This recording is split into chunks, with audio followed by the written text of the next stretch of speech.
यहां पर इस रेजिस्टेंस जोन को रुककर या करेक्शन करके काटेगा तो समझना काम हो चुका है। ओके, ट्रेंड बनने की शुरुआत हो गई है। तो सर क्या अभी बॉटम नहीं बना? मैं अपना वन वर्ड आंसर देता हूं। मेरा वन वर्ड आंसर है यहां पर ओला में कि मेरे अकॉर्डिंग, मेरे एक्सपीरियंस के अकॉर्डिंग बॉटम डन हो चुका है। मेरे एक्सपीरियंस के अकॉर्डिंग मैं आपको बोल रहा हूं, लेकिन ट्रेंड नहीं बना है।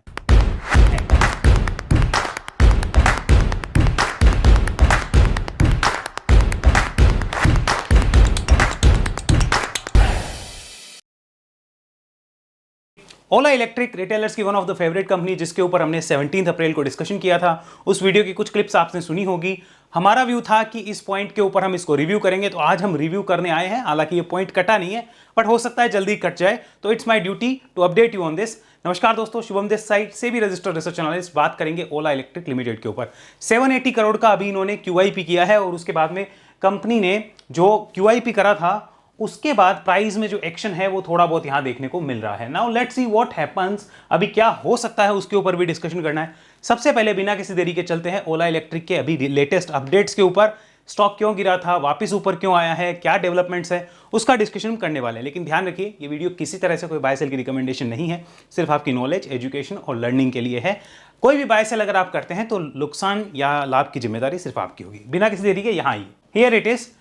सबसे पहले ओला का बिजनेस मॉडल क्या है, तो जो लोग नए हैं उनको हम समझा देते हैं। Ola electric two wheeler and core EV component के अंदर काम करती है, जिसके अंदर क्या क्या आते हैं, बैटरी पैक्स आ जाएंगे, मोटर्स, व्हीकल फ्रेम्स आ गई, पावर ट्रेन, और साथ में 4680 भारत सेल, जिसके ऊपर इसका सबसे ज्यादा फोकस हो रहा है, और साथ में ferrite motor. Ferrite motor rare earth के अंदर आती है, और उसका भी ओला ही एक काम कर रही है इंडिया के अंदर सबसे अच्छा वाला। और 4680 भारत सेल जो है वो ओला आने वाले टाइम में इसकी जो मैन्युफैक्चरिंग कैपेसिटी है और इसकी जो डेवलपमेंट्स है वो काफी ज्यादा कर रही है।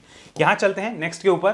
कंपनी ने अभी 780 करोड़ रुपीस का फंड रेजिंग करी है। 780 करोड़ की फंड रेजिंग कंपनी ने करी है। क्या भाव पे करी है? 35.86 रुपीस के ऊपर। तो सिर्फ 35-36 रुपए के ऊपर अभी फंड रेजिंग हुई है, और स्टॉक अभी लगभग 43-44 के आसपास ट्रेड करना शुरू कर चुका है। ये इश्यू 56% ओवर सब्सक्राइब हुआ था, और 21.76 करोड़ इक्विटी शेयर कंपनी ने अलॉट करे हैं। अब ये किसको गया है, किसको शेयर्स अलॉट करे हैं? Mirae asset mutual fund, Motilal को, कोटक म्यूचुअल फंड, गोल्डमैन सैक्स and BNP Paribas climate fund, इन सबको जो है ये काम हुआ है। अब ये फंड किस काम लगेगा? तो ये फंड जो है काम लगने वाला है, यहां इसको जूम करते हैं, here it is, repayment of existing debt and borrowing. जो कंपनी का लोन है उसको खत्म किया जाएगा। Scaling up vertical integration and battery cell giga factory, जिसके बारे में मैं आपसे बात कर रहा था कि जहां कंपनी का सबसे ज्यादा फोकस है, और जनरल कॉर्पोरेट एक्सपेंसेस, जो कि यहां पर company day to day expenses के लिए बात कर रही है। नेक्स्ट चलते हैं, स्टॉक में पहले करेक्शन क्यों आया था? तो करेक्शन आने का जो रीजन था वो था नेट लॉस। नेट लॉस कितना था भाई कंपनी का? यहां चलते हैं वापस, ये देखो 1833 करोड़ FY26 का नेट लॉस निकल के आया है। मार्केट शेयर कंपनी का कम हुआ था। TVS, बजाज, एथर और हीरो ने इसका मार्केट शेयर खा लिया था। कंपनी की यहां पर कैश बर्न करने की और डेट की जो प्रॉब्लम थी, उसकी वजह से स्टॉक को सबसे ज्यादा प्रॉब्लम आई थी। नेक्स्ट चलते हैं, मार्केट शेयर कैसे लूज हुआ है वो समझ लीजिए। तो 25% मार्केट शेयर अब चला गया है किसके पास में? TVS के पास में। बजाज ऑटो के पास 23% का मार्केट शेयर है। एथर के पास 16%, हीरो के पास 11%, और ओला के पास लगभग 9% का मार्केट शेयर है। ये मई के डाटा अवेलेबल है लेटेस्ट, वहां से मैंने पिक किया है। तो ये पोजीशंस अभी निकल के आई, और ये मई की सेल्स यूनिट है जो कि मेरे पास अवेलेबल थी, अभी आपके साथ शेयर करी है। नेक्स्ट चलते हैं, अभी बात करो स्टॉक ने रैली क्यों करी है वो समझो। रिसेंटली इसमें रैली क्यों आई है? तो सबसे बड़ा रीजन है 780 करोड़ का QIP रेज करना, मतलब वो फंड रेज किया, सबसे बड़ा रीजन ये है। साथ में वॉल्यूम्स और मार्केट शेयर में कंपनी के इंप्रूवमेंट देखने को मिल रही है। लॉसेस कम होने की उम्मीद है, हुए नहीं है, कम होने की उम्मीद है। मैं फिर कह दूं, अभी तक नहीं हुए हैं, होने की उम्मीद है। QIP फंड रेज इंप्रूव करती है लिक्विडिटी कंफर्ट को, और पॉजिटिव सेंटीमेंट हुआ around in house battery and localization story. Localization story का मतलब समझ गए भाई, चाइना के ऊपर डिपेंडेंसी नहीं चाहिए, या किसी भी दूसरी कंट्री के ऊपर डिपेंडेंसी नहीं चाहिए। ओला अपना सेल्फ, जो आप कह सकते हो आत्मनिर्भर भारत वाला जो काम है ना, वो करने की तैयारी में है। Next, short covering and momentum. ये तो चलो ये वाली चीज है कि थोड़ा बहुत शॉर्ट कवरिंग तो इतनी बड़ी गिरावट के बाद आती है। नेक्स्ट चलिए, यहां पर मैनेजमेंट की गाइडेंस क्या है वो सबसे इंपॉर्टेंट रहेगी। तो clear focus, stronger future and sustainable growth, this is the guidance by the management. यहां आते हैं, मैनेजमेंट कह रहा है कि हमारी सेल्स और मार्केट शेयर दोनों इंप्रूव होगा। कॉस्ट जो है वो कम होगी क्योंकि लोकलाइजेशन हो जाएगा और इन हाउस जो हमारा बैटरी सेल है वो काम करेगा। स्केल रोडस्टर मोटरसाइकिल पोर्टफोलियो जो है कंपनी बनाने की तैयारी कर रही है। और सर्विस सबसे बड़ा जो इश्यू ओला के लेकर है, मैनेजमेंट ने बोला है कि वो इंप्रूव करने की कोशिश करेंगे। क्या हम विश्वास कर ले डायरेक्ट और कल ही जाके इसको बाय सेल करें? ऐसा बिल्कुल नहीं करना है। चीज़ों को समझो, this is just a presentation. ये मत सोचिए कि हमने प्रेजेंटेशन देखी हम कल ही जाके इसको बाय करें, ऐसा नहीं करना है। सीखो, QIP फंड से डेट कम होगा, ग्रोथ इनिशिएटिव्स जो है वो इजी हो जाएंगे। साथ में target better operating leverages as volume recovery, क्योंकि वॉल्यूम रिकवर करना शुरू कर चुके हैं। तो ये था ओला के ऊपर अभी तक का हमारा जो अपडेट कि भाई क्या क्या चीजें हुई है, किस तरीके से हुई है। अब चलते हैं जरा एक बार फंडामेंटल्स पे, फिर टेक्निकल पे बात करेंगे और देखेंगे इंपॉर्टेंट सपोर्ट क्या रहेगा। तो सबसे पहले यहां fundamentals, this is fundamental data. देखो कंपनी का पी रेशियो तो कुछ हो नहीं सकता because company is a loss making company. ज्यादा डिस्कशन का कोई फायदा है नहीं, हमने कर लिया है मोस्टली डिस्कशन। यहां चलते हैं चलो क्वार्टरली रिजल्ट्स पे। ये देख लो रिवेन्यू कैसी रही है और लॉसेस कैसे रहे हैं। तो लास्ट ईयर से रिवेन्यू जो है वो कैसी रही है आपके सामने है, काफी हद तक खत्म हो गई। अब मई और अप्रैल में रिकवरी आ रही है, उस वजह से स्टॉक में थोड़ी बहुत रैली है। अगर बात करें लॉसेस की, तो लॉसेस यहां पर आपको ईयर ऑन ईयर कम होते हुए दिख रहे हैं, लेकिन क्वार्टर ऑन क्वार्टर ये भी कम नहीं हुए हैं। तो ये पोजीशन आपको पता होनी चाहिए। नेक्स्ट चलो प्रॉफिट एंड लॉस ईयरली देख लो। 1800 करोड़ से ऊपर का ये जो नेट लॉस है कंपनी ने पोस्ट किया है as per the data available. और रिवेन्यू का क्या हुआ है वो देखो जरा, सबसे बड़ी चीज ये है। रीजन दिख रहा है, रिवेन्यू खत्म क्यों हुई? क्योंकि कंपनी ने अपने कस्टमर्स के साथ बिहेवियर अच्छा नहीं रखा। अगर देखो मेरा एक चीज मानना है, कभी भी किसी बिजनेस को ग्रो करना है ना, तो उसमें दो फैक्टर काम करते हैं। वो दो कौन से फैक्टर होते हैं यहां समझना। दो फैक्टर कौन से हैं? सबसे पहला होता है ओल्ड कस्टमर रिपीटेशन, ठीक है। ओल्ड कस्टमर रिपीट करते रहें, सबसे बड़ा फैक्टर होता है जिससे आपकी रिवेन्यू जो है बनी रहेगी। मैं भी खुद बिजनेस कर रहा हूं एज ए सेबी रजिस्टर्ड आ रहे, तो हमारा क्या रहता है कि ओल्ड कस्टमर का रिपीटेशन आना चाहिए। जैसे मानो अगर आपने हमारा पेड सब्सक्रिप्शन ले रखा है, तो हमारा टारगेट ये रहता है एज ए बिजनेसमैन कि आपको इतनी बढ़िया सर्विस दी जाए कि आप खुद ही उसमें रिपीटेशन की तैयारी करें कि नहीं हमें रिपीट करना है, हमें इस प्लान को और लेना है, अगले महीने कंटिन्यू करना है। तो मेरी क्या होगी, एक रिवेन्यू स्ट्रीम जो है ना वो बन जाएगी। ये रिवेन्यू स्ट्रीम बन गई और मेरे ऑफिस एक्सपेंसेस निकल जाएंगे, मेरी टीम के एक्सपेंसेस निकल जाएंगे और कुछ मेरे पास बच भी जाएगा गवर्नमेंट को टैक्स, GST, इनकम टैक्स सब देने के बाद में। दूसरी चीज बिजनेस के लिए इंपॉर्टेंट क्या होती है, that means new client acquisition. New client या न्यू कस्टमर एक्विजिशन वो करना बहुत जरूरी है। तो उसके लिए हमें क्या करना पड़ेगा? उसके लिए हमें प्रमोशन करने पड़ेंगे, एडवर्टीजमेंट करने पड़ेंगे, साथ में माउथ वर्ड जो एडवर्टीजमेंट होगा, वर्ड ऑफ माउथ का, वो सबसे इंपॉर्टेंट होगा। लेकिन वो करेगा कौन? वो करेंगे ये ओल्ड वाले। दैट मीन्स मेरे बिजनेस की नींव कौन होंगे? मेरे ओल्ड कस्टमर्स होंगे। जो मेरे एग्जिस्टिंग कस्टमर या ओल्ड कस्टमर्स हैं उनके साथ मेरा बिहेवियर कैसा है, उनके साथ मेरी टीम कैसे डील कर रही है, उनको हम सेटिस्फाई कर पा रहे हैं या नहीं कर पा रहे हैं, दैट इज द थिंग। वहां से वर्ड ऑफ माउथ निकलेगा और वो फिर न्यू क्लाइंट्स को लेके आएगा। अब न्यू क्लाइंट्स को लाने के अलग अलग तरीके होते हैं। जैसे कोई एडवर्टीजमेंट चलाता है, जैसा हम नहीं करते लेकिन ओला कर सकती है क्योंकि वो एक बहुत बड़ा बिजनेस कर रही है। तो क्या समझ आया आपको? ओला ने सबसे बड़ी गलती क्या करी? अपने ओल्ड और एग्जिस्टिंग कस्टमर्स के साथ में एक तरीके से उनको चीटेड फील हुआ। क्यों फील हुआ? क्योंकि आपने पैसे तो लिए और आपने सर्विसेज उस लेवल की नहीं दी जिस लेवल का आपने प्रॉमिस किया था। एक बार होता है समझ आता है, दो बार होता है समझ आता है, हर किसी के साथ अगर ऐसा ही हो रहा है तो फिर कैसे चलेगा? और आपकी स्कूटी में आग लगना करना ये सारे इश्यूज थे, तो उस वजह से पब्लिक ने आपको पनिशमेंट दी और आपका मार्केट शेयर टूट गया। बिजनेस करने का मैंने आपको बताया कि कोई भी कंपनी ग्रो करती है तो कैसे करती है, ओल्ड एंड न्यू। जब वहां से निकलता है ना फ्लो, तो वो कैश फ्लो एक बहुत बड़ा निकल के आता है। महीने की फिर रेवेन्यू जो है वो बहुत ऊपर तक जा सकती है। हाँ, ये ध्यान रखिएगा, अगर आपने सेटिस्फाई नहीं किया अपने कस्टमर्स को तो कुछ नहीं होगा। वही गलती ओला ने करी। नेक्स्ट यहाँ पे चलते हैं इन्वेस्टर्स पे। रिसेंट में कोई एक्शंस हुए हैं क्या? तो अगर रिसेंट का देखा जाए तो मार्च तक के डाटा में FIAs ने थोड़ा बहुत कम किया है होल्डिंग, DIAs ने भी कम किया था, पब्लिक के पास होल्डिंग थोड़ा बड़ा है। और अगर यहां देखा जाए अदर्स में तो इधर भी थोड़ा सा कम हुआ है। अभी भी लगभग 20 लाख शेयर होल्डर जो है वो इस कंपनी में अटके हुए हैं। अब चलते हैं जरा टेक्निकल व्यू पे। मेरा व्यू क्लियर टेक्निकल पे ही आएगा। ये सारी इंफॉर्मेशन है जो आपको दी है, अब व्यू लेते हैं, व्यू क्या निकल के आता है। तो हियर इट इज। सबसे पहले इसका डेली चार्ट। लास्ट वीडियो में क्या बात हुई थी वो वीडियो के स्टार्टिंग में आपने सुन ली कि इन पॉइंट्स के ऊपर आता है तो हमें रिव्यू करना है। मेरे अकॉर्डिंग बॉटम डन हो गया है, लास्ट वीडियो में हम डिस्कस कर चुके हैं। इस पॉइंट पे थोड़ा रुके, देखो जैसे ही रुका फिर उसके बाद ऊपर आएगा, then we will review. Same वैसा ही हुआ है जो हमने स्टार्टिंग में बात करी थी पिछले वीडियो में। अब जरा यहां पर ये नोट करो इस लेवल की इंपॉर्टेंस क्यों है, वो मैं एक्सप्लेन कर देता हूं एक बार वापस। इस लेवल की इंपॉर्टेंस का मतलब देखो यहां पर आपको समझ आएगा, हैव अ लुक।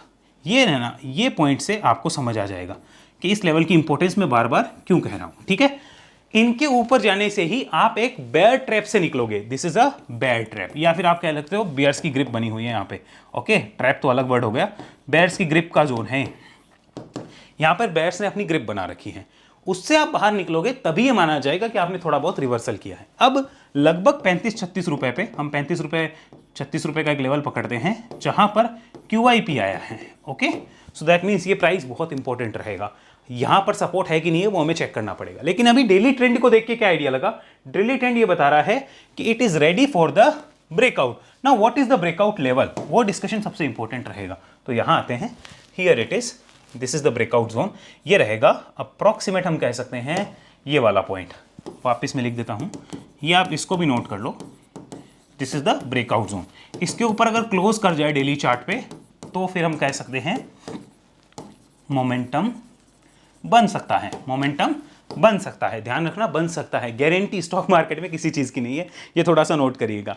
तो इसके ऊपर बन सकता है। Now what would be important support after that, उसका डिस्कशन अभी आगे करेंगे। लेकिन ये समझ आया कि हाँ, इसके ऊपर ही हमें मोमेंटम है। अभी कहां खड़ा है स्टॉक, अभी यहां पर खड़ा है। हमें क्या चाहिए, इन लेवल्स के ऊपर क्लोज चाहिए। आई क्या, अभी तक नहीं आई, लेकिन आ सकती है ना, कभी भी आती है तो रिव्यू, तब तक नो रिव्यू। इसके ऊपर क्या करेंगे, रिव्यू करेंगे। ओके क्लियर, नेक्स्ट चलते हैं। आओ एक बार जरा वीकली चार्ट देखो, आपको कुछ इंटरेस्टिंग चीजें समझ में आएगी। This is the weekly chart. अब देख लो ध्यान से, कितने महीने बाद आएगा अगर ये इसके ऊपर आता है। नवंबर 2025 में आया था, नोट डाउन कर लो इसको, November 25 and you are here in June 26, 6-7 months consolidation here. समझ गए, 6 to 7 मंथ्स का कंसोलिडेशन है। ठीक है, आगे चलते हैं। नेक्स्ट यहां पर बात करेंगे मंथली चार्ट पे। अब देखो जरा, ये रही मंथली चार्ट पे RSI। अब लास्ट वीडियो में भी मैंने एक डिस्कशन किया था, मंथली चार्ट पे ओवरसोल्ड RSI अगर वापस 30 के अंदर एंटर करती है, 30 के नीचे थी, ध्यान से देखो, दिस वाज ट्रेडिंग बिलो 30 के नीचे थी। अगर ये 30 के ऊपर एंटर करती है यहां पर, ओके, प्लस अगर आपका लॉन्ग टर्म मूविंग एवरेज के ऊपर आप आ जाते हो, प्लस कोई बड़ा रेजिस्टेंस काटते हो, यहां पे लिख देते हैं बिग रेजिस्टेंस, तो जनरली ऐसा देखा गया है कि फिर वो स्टॉक एक रैली की रफ्तार पकड़ने की कोशिश करता है। क्या ओला ऐसा करेगा, मुझे भी नहीं पता, पता होता तो हम भगवान होते, लेकिन संभावना ये है जो हमारे सामने एक्सप्लेन है यहाँ पे। अब इसको वेरीफाई करते हैं पास डाटा से। तो पास डाटा में चलते हैं, वापस देख लो एक बार, कोई भी कंपनी हो, हमें पैटर्न्स के ऊपर बात करनी है। The first one is eternal here, C this one, this is eternal. यहाँ पे आ जाओ, एटर्नल में क्या हुआ था, गिरावट आई लिस्टिंग के बाद में। फिर क्या हुआ, मंथली चार्ट पे देखो RSI ओवरसोल्ड जोन में थी, ओवरसोल्ड जोन से देखो वापस इसके ऊपर आती है, तो उसके बाद जो है कंपनी के साथ क्या हुआ है आपको पता चल जाएगा। नेक्स्ट कंपनी पे चलते हैं, यहां पर the next name is policy बाजार, PB fintech, C this one. ये ओवरसोल्ड जोन था, ओवरसोल्ड जोन से इसके अंदर आई वापस, मतलब नॉर्मल जोन में आ गई, जो हमारा एक रेगुलर जोन है। वहां से फिर क्या हुआ वो आपके सामने, क्या हाथों हाथ कुछ होता है, ऐसा नहीं होता है, इट ऑल्सो टेक्स टाइम। ये देखो ऊपर तो यहीं पे आ गई थी, बट कितने टाइम तक खड़ी रही, 5-6 महीने खड़ी रही। सोचिए 5-6 महीने किसी में, वो कहते हैं ना कि पेशेंस सब में नहीं होता है, अगर किसी में नहीं है तो उसको कुछ नहीं मिलेगा। यहां पर सेटअप का वेट करना होता है, बिना सेटअप कुछ नहीं होता। This is a indicator, this is not a decision maker point. Indicator है कि यहां से सिचुएशन बदलनी शुरू होती है। ऐसा नहीं कि ये ऊपर आया और कल ही हम जाके इसको फटाफट जंप कर लें कि ओला लेना है, ऐसा नहीं करना होता है। ठीक है, नेक्स्ट चलते हैं कार ट्रेड के ऊपर। आपको सारे मैं एग्जांपल दिखा देता हूं जिनको मैं पर्सनली ट्रैक किया है पिछले काफ़ी समय में। This is car trade and C this one. क्या हुआ था, ऊपर आया, इस पॉइंट पे ऊपर आया था लगभग, और यहां पर ऊपर आ गया था, यहाँ इस जोन पे। उसके बाद क्या हुआ, ये भी 4-6 महीने खड़ा ही रहा था, तो आप कह लो 12 महीने ही खड़ा रहा था लगभग। फिर एक रैली आई ना, लेकिन बेयर्स के जोन से निकल गया। सबसे बड़ी चीज इससे क्या सीखने को मिली कि आपकी बेयर्स की ग्रिप इसके नीचे थी, इसके ऊपर आती आपकी बेयर्स की ग्रिप कमजोर हो गई। ये समझ आया आपको, गिरावटें रुक गई थी बड़ी बड़ी जो आ रही थी बुरी तरह से। एक और एग्जांपल लेते हैं, चीजें क्लियर हो जाएगी अच्छे से। That is Nykaa, FSN e-commerce, see this one. आया समझ में कुछ, यहां पर भी ऐसा हुआ, और ये भी देखो कितने टाइम तक नहीं चला। ऊपर तो आप यहां आ गए थे कि अरे आप तो 24 महीने, लगभग 12-13-15 महीने नहीं चले। वैसे तो बीच बीच में स्विंग एंड मोमेंटम बने, दैट इज डिफरेंट थिंग। बड़ी चाल की बात करें तो काफी लेट बनी है, और वो अभी उतनी बनी भी नहीं है जितनी बाकी में बन गई। तो सबका स्ट्रक्चर एक जैसा बन रहा है, लेकिन सबकी जर्नी अलग अलग हो सकती है डिपेंडिंग ऑन द सेटअप। हमें इससे क्या इंडिकेशन मिलता है, क्या बाय सेल का इंडिकेशन मिल रहा है? नहीं। इससे क्या इंडिकेशन मिलता है कि ये बेयर्स की ग्रिप से निकलता हुआ नजर आ रहा है। इतना समझ आया? कुछ सीखने को मिला। नेक्स्ट चले, आओ ओला पे चलते हैं वापस। ओला यहाँ पर, सो दैट्स ओला। हमें यहाँ पे इंडिकेशन मिल रहा है कि आप बेयर्स की ग्रिप से निकलते हुए नजर आ रहे हो। इतना क्लियर हो गया। अब जरा डेली चार्ट पे आओ। अब देखते हैं लॉन्ग टर्म मूविंग एवरेज के ऊपर हो कि नहीं हो, या उसके पास आए कि नहीं आए। So here it is. अच्छा, डेली चार्ट पे RSI हटा देते हैं। ये लो, हटा दी। ये देखो, आप लॉन्ग टर्म मूविंग एवरेज के ऊपर आ चुके हो। क्लियर? उसके ऊपर तो आगे कोई बड़े रेजिस्टेंस को काट रहे हो क्या? हाँ, काट सकते हो। तो हमारी 3 में से 2 कंडीशन आ गई। पहली कंडीशन क्या थी? मंथली RSI ओके बेयर्स की ग्रिप से बाहर आए, बेयर्स ग्रिप आउट ऑफ, ठीक है, आउट ऑफ बेयर्स ग्रिप। ये हो गई, इस पर चेक मार्क कर दो। सेकंड कंडीशन क्या है? Above long term moving average, इस पे भी चेक मार्क कर दिया। थर्ड कंडीशन क्या है?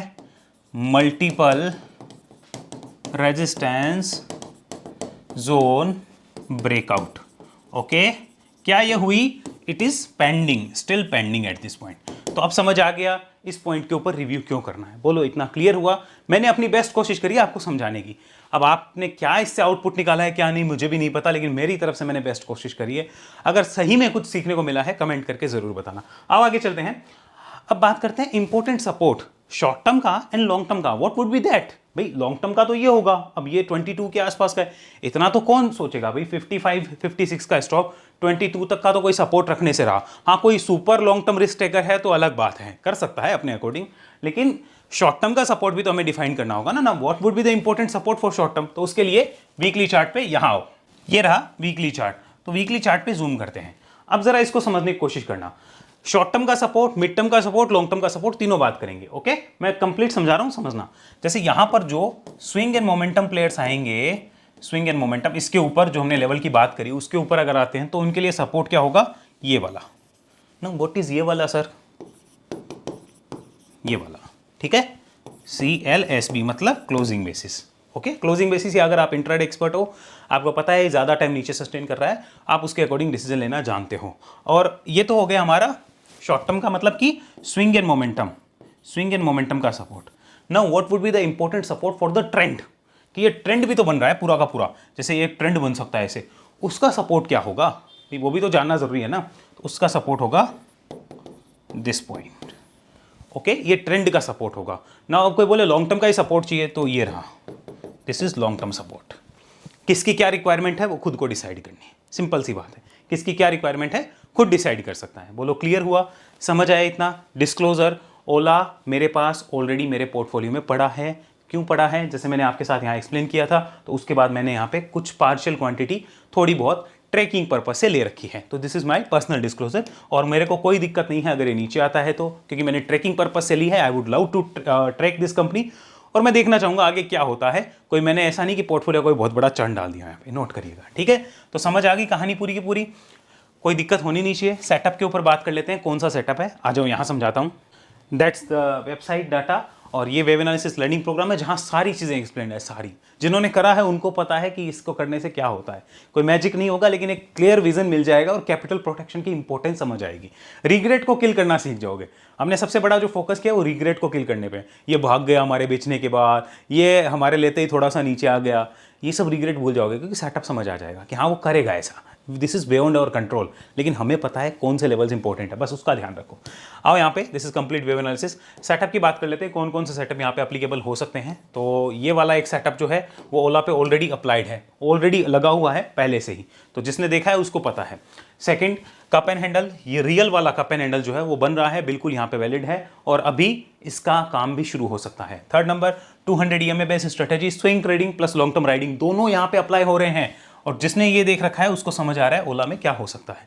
तो और चौथा, कंसोलिडेशन वाला, ये वाला सेटअप भी यहाँ लग सकता है। चारों सेटअप्स लग रहे हैं अलग अलग रिक्वायरमेंट के अकॉर्डिंग। तो कोई इनमें से अगर कोई मुझे पूछे आप ओला के लिए कौन सा देखना चाहोगे, दिस वन, ये ओला के लिए देखना है अपने को, 200 EMA वाला, ठीक है। तो आई होप आपको सारी चीज़ समझ आ गई है, आपने देख ली होगी, क्लियर कर ली होगी। फिर भी अगर कोई डाउट रहा हो, मैं कोशिश करूंगा अगले वीडियो में खुद को और इंप्रूव करूं। लेकिन अगर आपने चैनल को सब्सक्राइब नहीं कर रखा है, सब्सक्राइब जरूर करिए, क्योंकि काफ़ी मेंबर्स ने चैनल को सब्सक्राइब नहीं कर रखा, हमारे वीडियोस तो देखते हैं, सब्सक्रिप्शन टोटल फ्री है।